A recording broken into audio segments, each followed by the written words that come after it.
langsung tak ada sebarang denial daripada kementerian atau Zul Taiping atau Majlis Perlembagaan Taiping, semua dua diam saja. Memang tak masuk akal. Terima kasih.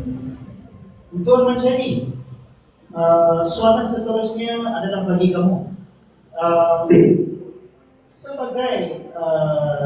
Sebagai seorang yang memang fasih di dalam dunia media sosial dan sebagai seorang rakyat Malaysia, apakah pandangan kamu bila kamu tengok cara pemindahan dak telah dilakukan dan kegagalan kerajaan memberi sebarang respons?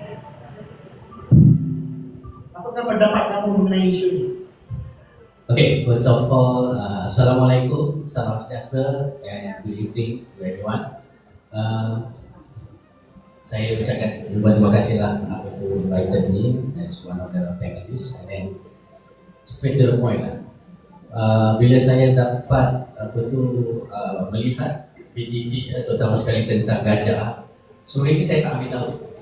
So saya rasa almost 4 to 5 hours I go through one by one, and then straight away I DM Tuan Rajesh, right? I want to know more.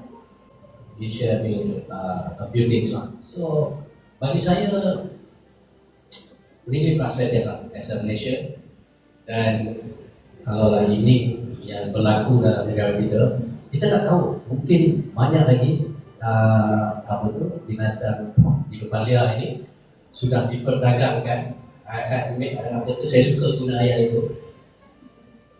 Kita jadikan 3 gajah ini adalah satu kesinambungan kepada kita untuk find out mungkin lebih banyak lagi benda yang tak sepatutnya kan. Ini adalah khazanah negara. Yang mana khazanah negara ini sepatutnya everyone kena ambil tahu.